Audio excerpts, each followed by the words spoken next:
Hey everyone, welcome to my channel. Today, I want to share a story that will make you rethink how far words can go in shaping the lives we lead. It's a tale of a man who had everything, wealth, status, and strength, but who lost it all when he mocked the one person who loved him unconditionally. It's a story about pride, regret, and the unrelenting force of karma. So sit back, because this is a story you won't forget. In the village of Olambe, nestled between thick verdant forests and the rhythmic sounds of flowing rivers, lived a man named Kwame Okoro. He was a man of stature, tall, with a well-built physique that spoke of his strength and authority. Kwame was respected by many, a wealthy farmer who had inherited a vast plot of land from his father. His wealth was obvious, as he wore the finest clothes, lived in the largest house in the village, and carried himself with an air of superiority that came from his position in society. Kwame had a beautiful wife, Adama. She was a woman of grace and kindness, always seen with a smile on her face, no matter the circumstances. She had a soft spirit, and her heart was full of love for her husband. However, Adama was not the same as the other women in the village. She was heavier than most, with curves that stretched out in every direction, and her size had become the topic of many conversations, often behind her back. Kwame, though, never seemed to notice or care for Adama's size at first. He loved her for her kindness, her loyalty, and the way she took care of him. But over time, as he grew more accustomed to his wealth and success, his mind shifted. His pride started to get the best of him, and he began to mock Adama's size in front of his friends and in private moments. "You should lose some weight, Adama," he would say, his tone dripping with mockery. "You look like a giant next to me. I need a wife who fits my image, not one who makes me look like I'm dragging a mountain behind me." Adama would laugh it off at first, as though the words didn't hurt her. But deep inside, they cut through her heart like 1,000 knives. She loved her husband, but his comments began to sting more and more each day. One evening, when Kwame had invited his friends over to their house for a feast to celebrate a good harvest, he took things too far. The men were seated around a large table, enjoying the food and the music, when the conversation turned to wives. In his usual boastful way, Kwame began to speak of his own wife, his words slathered with mockery. "I have the finest wife in all of Olambe," Kwame boasted, "but sometimes I wish she could shrink a little. If only she could be more like the other women, slim and fit, I wouldn't feel so awkward with her on my arm." The men laughed loudly, slapping each other on the back, but Adama sat quietly in the corner of the room, her heart sinking with each passing second. She had served them the food, her hands trembling slightly as she placed the plates before them. She smiled, trying to hide the tears welling up in her eyes. But in the quiet of the night, after the guests had left and the house had returned to its peaceful stillness, Adama couldn't take it anymore. She went to the well, far behind the house where no one could see her. The cold water felt refreshing against her hot face as she wept silently. She had tried to ignore the hurtful comments, tried to convince herself that they didn't matter, but now they were like an unbearable weight pressing down on her heart. Kwame, unaware of the pain he had caused, drifted to sleep that night, oblivious to the consequences of his words. He was confident, as always, that nothing could go wrong. But what he didn't know was that karma, like a silent force of nature, was already setting its wheels in motion. The next day, as Kwame went about his usual routine, checking the crops, tending to the cattle, and overseeing the daily affairs of his farm, he began to feel strange. His body, usually strong and agile, suddenly felt sluggish. His muscles ached, and his steps were slow, as though the earth itself was pressing down on him. He dismissed it at first, chalking it up to exhaustion from the previous night's festivities. But as the days went by, the feeling worsened. He found himself growing weaker and weaker, his strength fading. Adama, ever the caring wife, tended to him as best as she could. She cooked him meals, made sure he rested, and even fetched herbs from the forest to ease his pain. But despite her best efforts, Kwame's condition continued to decline. It wasn't long before he could no longer get out of bed, and his once proud frame became a shadow of itself. "Kwame, what is happening to you?" Adama asked, her voice filled with concern. "Please, tell me what's wrong." Kwame, weak and helpless, could barely answer her. "I don't know, Adama. I've never felt like this before. It's as if my body has turned against me." The villagers, noticing Kwame's sudden decline, began to whisper amongst themselves. Some believed that it was a curse. Others suspected it was the result of something he had done in the past. But one elderly woman, a wise healer named Nia, came to him and spoke to him in private. "You have mocked the one who loves you most," Nia said, her voice stern. "The earth has heard your words, and now it is exacting its price." Kwame, exhausted and in denial, refused to believe what she said. But deep down, he couldn't shake the feeling that something greater than him was at work. Adama, despite her own sorrow, took care of him every day, never leaving his side. She worked tirelessly to keep the house in order and to ensure that Kwame had everything he needed. But as the weeks passed, her patience began to wane. She had been a devoted wife, enduring his insults and ridicule in silence, but now it felt as though her love was being taken for granted. One evening, as Kwame lay in bed, barely able to speak, Adama stood by the window, gazing out at the moonlit landscape. She took a deep breath, the weight of her emotions hanging heavily in her chest. "Kwame," she said quietly, her voice trembling, "do you remember the words you said to me? The ones you thought were harmless, but that cut me to the core?" Kwame turned his head slightly, his tired eyes meeting hers. "I was wrong, Adama," he whispered. "I was foolish, and I see that now. I've learned my lesson." But it was too late. Karma had already set its course. As the days wore on, Kwame's condition only grew worse. His body seemed to waste away before Adama's eyes. The once powerful man who had been the envy of all the villagers now lay in bed, frail and dependent on others. No matter what remedies Nia, the healer, provided, or what medicines the other villagers suggested, nothing seemed to work. His strength was gone, and so too was his pride. Adama, though hurt by his earlier words, never left him. She sat by his bedside, holding his hand in silence, offering comfort even though her own heart was shattered. She had loved him with everything she had, even when he had humiliated her in front of others. Now, she was caring for him when no one else could, when he was weak and vulnerable. Despite her kindness, there was a part of her that had changed. The constant ridicule she had endured for so long had left a mark on her soul, one that would not easily be erased. As she watched him suffer, she began to question whether he truly understood the depth of her pain. Was he truly sorry for the things he had said? Or was his apology just a desperate attempt to regain his strength to fix what had been broken? One morning, after weeks of tending to him without rest, Adama stood by the window again, gazing out at the horizon. The sun had just begun to rise, painting the sky in hues of orange and gold. She could hear the sounds of the village stirring to life, but the stillness in her own heart felt deafening. Kwame's voice, weak but clear, broke the silence. "Adama, I've wronged you in so many ways, and I don't know if I can make up for it. But please know this. I've realized that my wealth, my pride, none of it means anything without you by my side."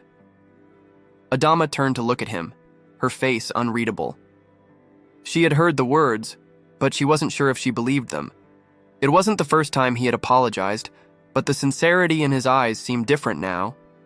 There was a humility in his gaze that she hadn't seen before, a recognition that he had lost everything that truly mattered. "You've been my strength, Adama," Kwame continued, his voice trembling.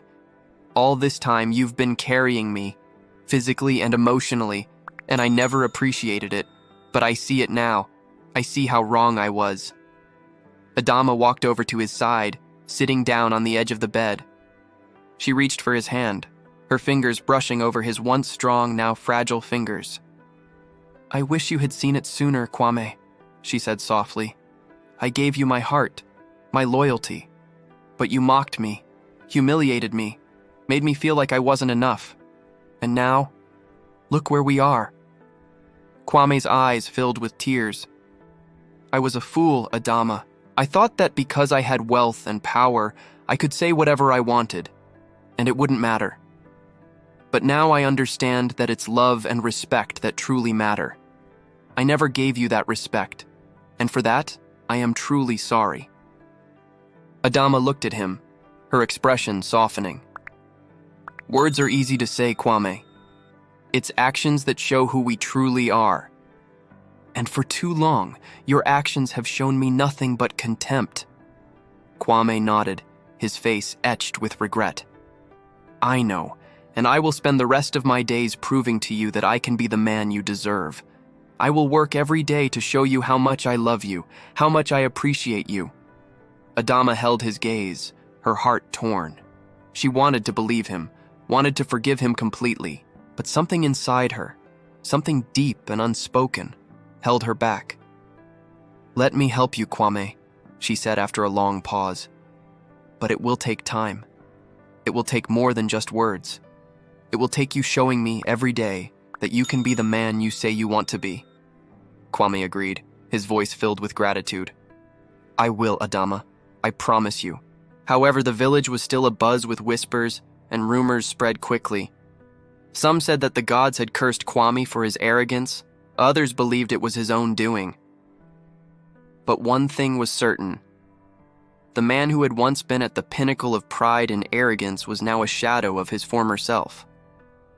Days passed, and Kwame's health slowly started to improve. But with every small step forward, Adama couldn't shake the feeling that things had changed forever. She was no longer the same woman who had been mocked so easily. The pain of the past had left scars that time could not erase. One afternoon, as the sun began to set, Adama walked through the village market, a place she had avoided for weeks due to the gossip. She had heard the whispers behind her back, the comments about her marriage, about Kwame's downfall. But today, as she passed through the market, something felt different. There was no longer shame in her heart. She had endured and she had survived. And now, she walked with her head held high. As she passed a small stall, an elderly woman approached her with a warm smile. "Adama," the woman said kindly, "you have been through so much. But I see strength in you, the strength of a woman who has faced the storm and is still standing." Adama smiled faintly. "Thank you," she replied, her voice steady. "I have learned that no matter what happens, I must stand firm. The earth may shake beneath me, but I will not fall." The woman nodded, her eyes full of wisdom. "You are a true woman of strength, Adama. And one day, Kwame will see the depth of that strength." Adama's heart swelled with emotion. She wasn't sure if she could ever fully forgive Kwame for the hurt he had caused. But she had learned something invaluable. Her worth was not determined by his words or anyone else's. She had value simply because she was herself. And so, as Kwame's health gradually improved, the relationship between them began to rebuild, not on the foundation of old wealth and pride, but on the delicate yet strong threads of humility, patience, and mutual respect. Kwame had learned a hard lesson, one that would stay with him for the rest of his life. But the road to redemption was long, and it would take more than just promises to heal the wounds he had caused. In time, the villagers no longer mocked Adama, for they saw the change in her. They saw the strength and grace that had always been there, hidden beneath the pain. And as for Kwame, his regret lingered, but so did his determination to make things right. The couple, though forever marked by the scars of the past, had learned that love was not a simple thing. It was built on actions, not words, and it was worth fighting for. As time passed, Kwame's health slowly but surely improved.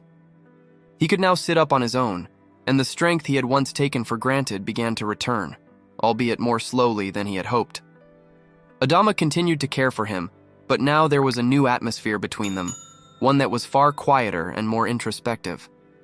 There was no longer the easy laughter that had once filled their home, nor the careless words that had been so often spoken by Kwame. The respect he had lost would take time to earn back, but in his own heart, he knew he had no choice but to keep trying. For weeks, Kwame worked on rebuilding his strength and his relationship with Adama.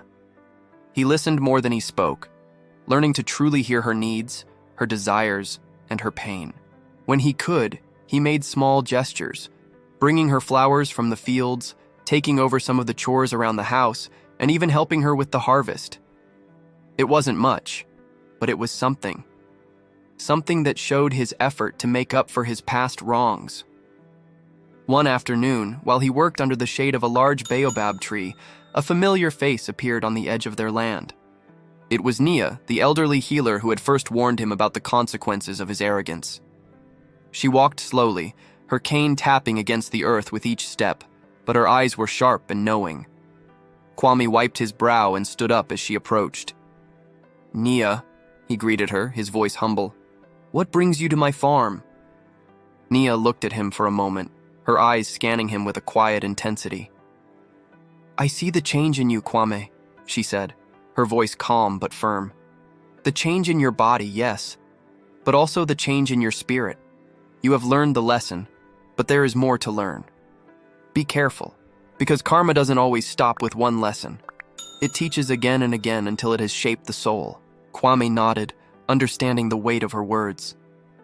"I know I've been given another chance," he said, "but I don't know how to make it right with Adama. I don't know if I can ever make up for the way I treated her." Nia's gaze softened and she smiled slightly. "You will not make it right by words alone. No, Kwame, you must show her every day that you have changed. You must earn her trust, and that will take time, but I see that you are on the right path." Kwame looked over to the house where Adama had been working in the garden, her strong frame bending over the rows of crops.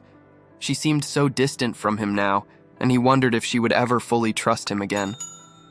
He knew she still loved him, but the wounds ran deep. He had bruised her soul, and healing wasn't as simple as it seemed. That night, as they sat together for a simple meal of beans and maize, the silence between them was heavier than usual. Kwame wanted to speak, to say something to bridge the gap, but the words seemed inadequate. Instead, he reached across the table, taking her hand gently in his.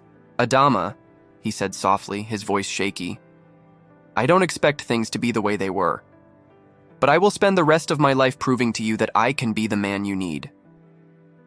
Adama looked up at him, her face unreadable. For a long moment, she didn't speak, and Kwame wondered if his words had fallen on deaf ears. But then she squeezed his hand lightly and nodded.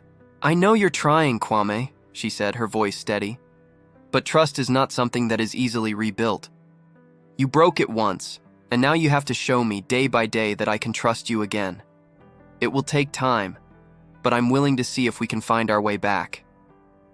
Kwame's heart soared with relief, though he knew it was only a small step in a much longer journey.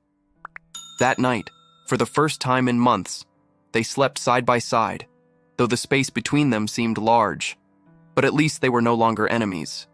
They were two people, broken in different ways, but still willing to try. As the months went by, things began to improve for both of them. Kwame's strength returned fully, and he became more active around the farm, helping Adama in ways he never had before. He worked the fields, tended to the animals, and even learned to cook some of the traditional dishes his wife had always prepared. The small changes were not lost on Adama, who began to see that Kwame wasn't the man he had once been. He was still proud, but his pride had been tempered by humility. He was still strong, but his strength was now balanced by compassion.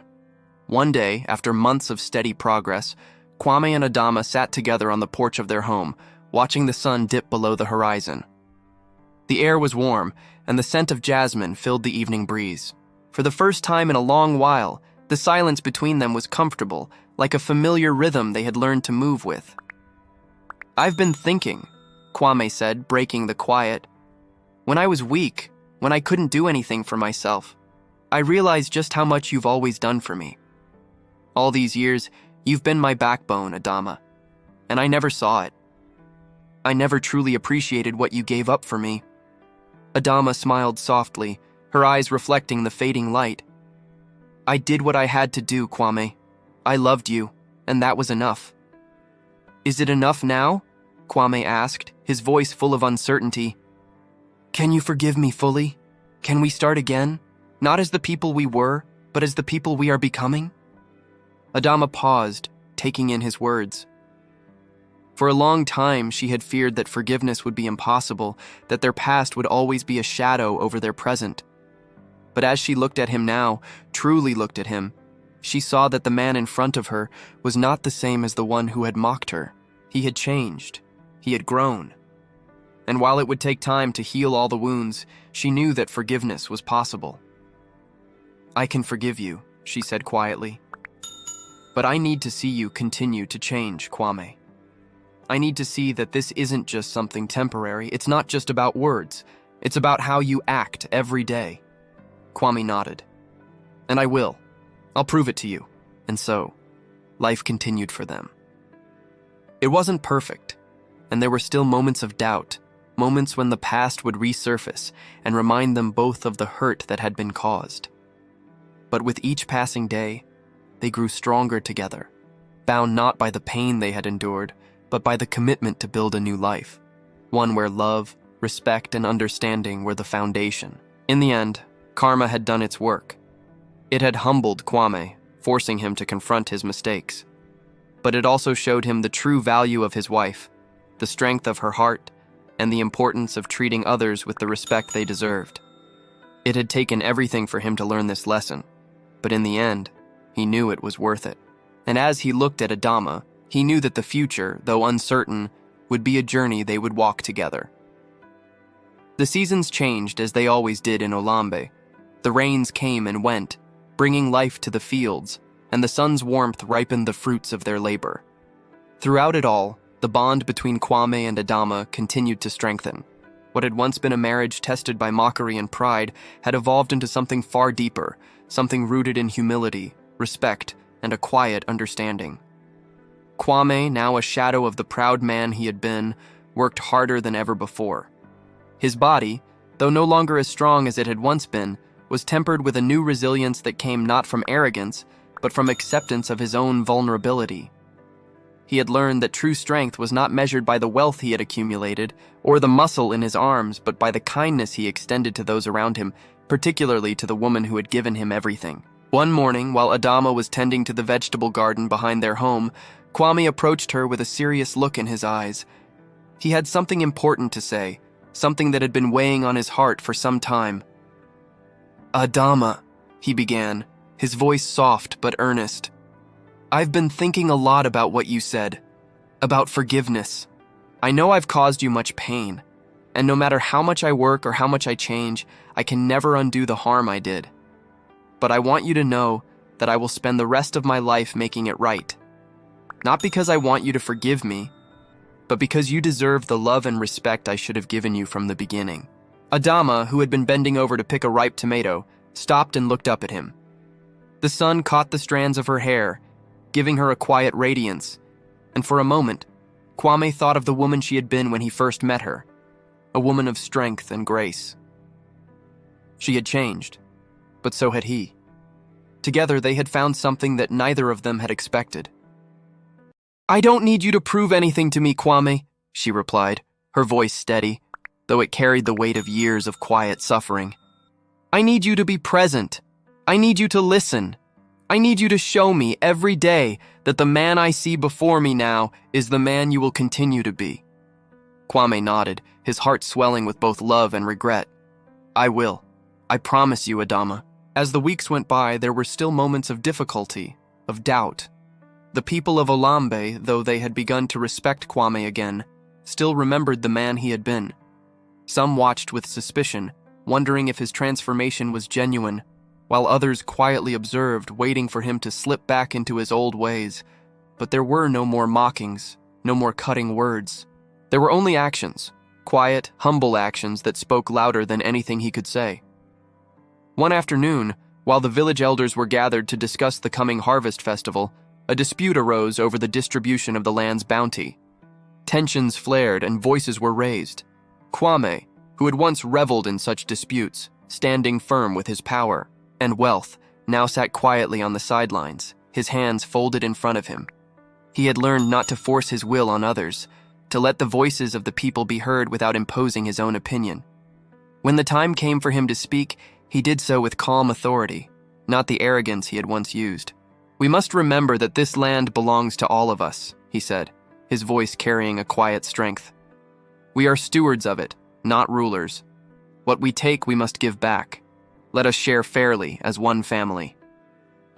His words, simple and direct, struck a chord with the elders, who had once viewed him as a man who would never consider the needs of others. Now, he was a man they could trust, someone who had proven his humility. The dispute was resolved peacefully, and Kwame left the gathering with a quiet sense of fulfillment. He had done what was right, not because he had to, but because he wanted to. At home, Adama greeted him with a gentle smile when he returned. She had seen the change in him, and though there were still scars from the past, she knew that he had finally understood. Their lives were no longer defined by the bitterness of old wounds, but by the quiet strength of two people who had chosen to grow together. Years passed, and life in Olambe continued. The farm flourished, and the couple's bond deepened in ways that words could not describe. Kwame and Adama no longer needed to speak of the past to understand each other. They had both forgiven, not because they had forgotten the pain, but because they had allowed their love to be stronger than the hurt. One day, as Kwame and Adama sat together on the porch, now much older and wiser, they watched the children of the village play in the fields. Their own children had grown, each of them finding their own path in life. Their youngest, Kofi, had become a scholar, spending his days studying in the city, while their daughter, Afe, had taken up her mother's love for the land and had begun a farm of her own. Adama looked over at her husband, the man she had once thought she would never love again.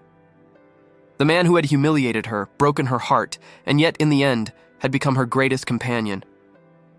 She smiled to herself, a quiet joy filling her heart. "Kwame," she said softly, "do you ever think about how far we've come?" Kwame, sitting beside her, his hand resting gently on hers, smiled too. "Every day, Adama. Every single day." They sat in silence, watching the sun dip below the horizon, the sky filled with 1,000 colors. The past was still there, in the memories, in the lessons learned, but it no longer had the power to define them. They had become more than the mistakes they had made. They had become a testament to the power of change, of love, and of the strength that could be found in humility. As the stars began to appear in the sky, Kwame turned to his wife and said, "I may not have been the man you deserved at first, but I am the man I am today because of you. And for that, I will always be grateful." Adama's eyes softened, and she leaned in, kissing his cheek gently. "And I will always be grateful for the man you've become." And so, the two of them sat together, their hearts content, knowing that the journey they had walked, together and apart, had led them to a place of peace. The weight of the past had been lifted, and in its place, a new future had emerged. And that's how karma works, silent, patient, and relentless. Kwame learned the hardest lesson of all. True strength lies not in wealth or pride, but in humility and respect for the ones we love. What about you? Do you think karma always gets it right? Let me know in the comments below. If you found this story powerful, don't forget to like, share, and subscribe to my channel for more thought-provoking stories. Your support means the world to me, and I can't wait to share more with you. Until next time, stay kind, and let life teach you the lessons you need to learn. If you enjoyed this story, make sure you subscribe, turn on the notification bell, and share with your friends and family so you don't miss the next powerful story coming your way. Drop a heart and comment, like and subscribe my channel, and visit my channel for more interesting stories videos.